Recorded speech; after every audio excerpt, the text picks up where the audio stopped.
Nzoia Sugar Company has been one of the key players in Kenya's sugar industry.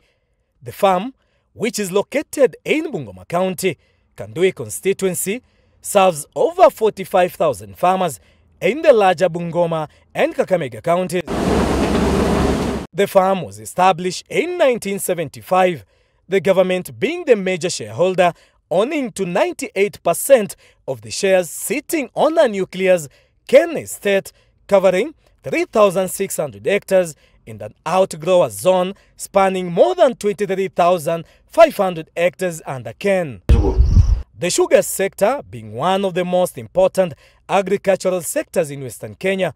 In Bungoma County, the status and importance of sugar as a source of livelihood and viable economic concern is under threat from various challenges and factors in the sugar industry and the country as large. Nzoia Sugar Company Acting Managing Director Crispin Omondi says the farm conducted maintenance last year that cost them 216 million Kenyan shillings, money received from a grant from the government.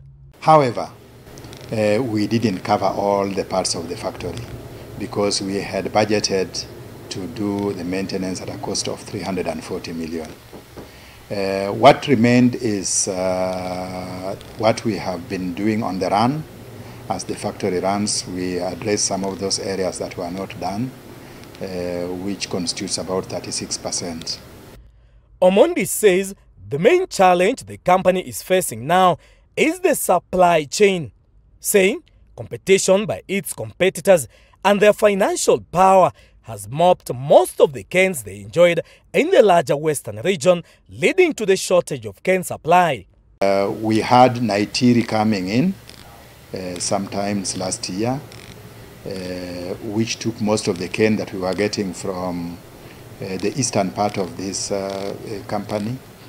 And then we also had Mumias coming into play, and this has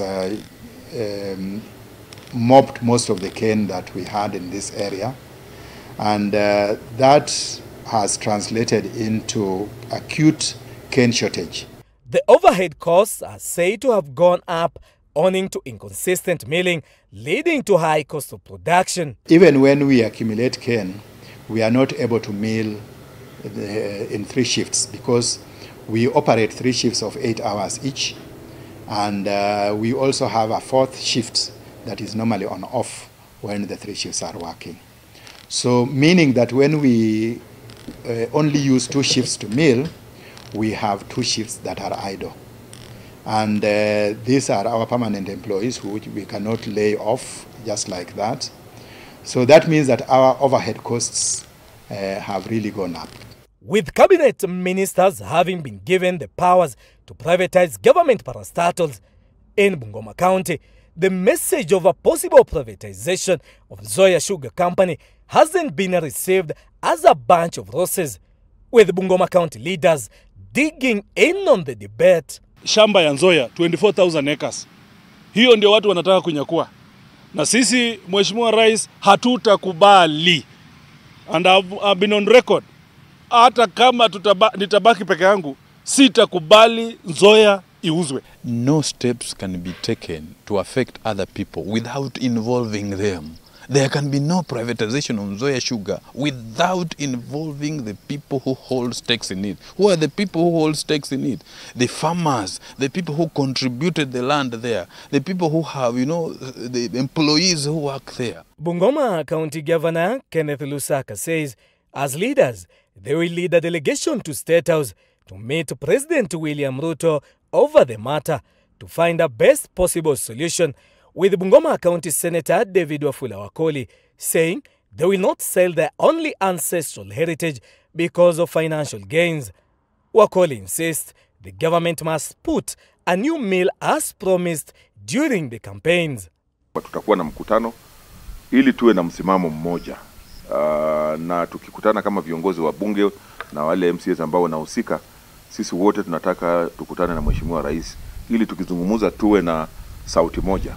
Lakini la msingi kwangu ni kwamba kuona kwamba kiwanda cha Nzoia kinafanya kazi kwa njia ambayo iko efficient and effective, mkulima alipwe. The last thing you can ever imagine is to sell and privatize Nzoia Sugar Company. Hatuwezi uza urithi kwa sababu ya matumbo yetu. Na ndio tumebadilisha sheria kule Senate. Kabla waziri afanye chochote, tutaonana mundu kumundu hapo Senate ili Wakenya wajue.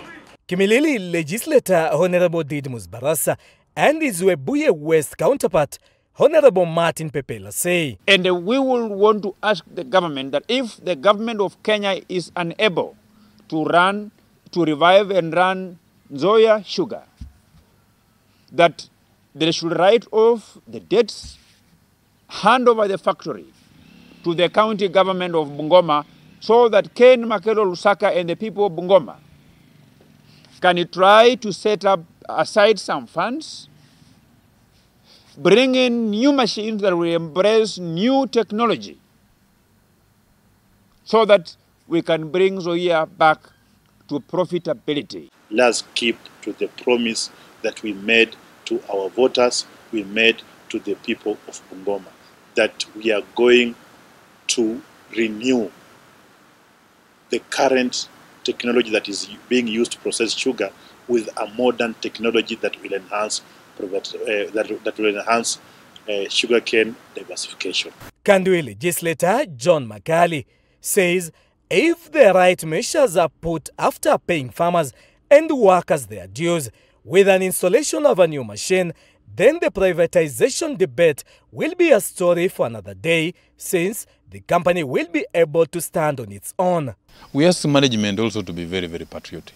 Because, you see, if the factory is having issues, you know, they are the ones who run that particular factory. This is where they earn their living. That is where they send their children to school from. Why are they allowing, you know, shoddy work to be done? If there are technocrats there, why can't they give their best? Why can't they give their best? Because if you are a technocrat there and you're doing procurement, you know, using shortcuts, how are you assisting? Are you assisting yourself or whom are you assisting? We ask those people that let them be very, and we're going to keep an eye on them. Because you see, there are a lot of things that have gone there in either in the procurement section, or even the agriculture section. It's not just a cash cow to go there and to be milked. Nzoia Sugar Company debts have exceeded 53.2 billion Kenya shillings, putting the farm on its deathbed. In 2019-2020 audit report on the Bungoma-based sugar farm, the farm has assets valued at 1.6 billion Kenyan shillings, and with its level of debt, the company has an acute financial liabilities that cannot be redeemed, though the company's financial state of affairs is an indicator of its acute financial challenges, which raises significant doubts about its ability to operate as a going concern. Even as the company struggles with the debts, Nzoia Sugar Company acting managing director Crispin Omondi says they are working round the clock by plowing and planting cane to use their vast nucleus in supply of the much needed commodity. Behind me is a tractor full of seed canes that are being offloaded to be planted in this land, part of the nucleus. The managing director, Crispin Omondi, says close to 1,000 hectares of land has already been tilled and planted with sugarcane. We need to modernize our plant. And modernization means that you automate most of the functions of the plant, because right now most of these functions are manual. And when they are manual, then you tend to use more people to do job that can be done by a few people. And that's how our overhead costs go up. Whether this company will be privatized or not, for the workers, farmers and suppliers, all they are calling on the government is to pay them their pending dues. John Makuba, K24 TV.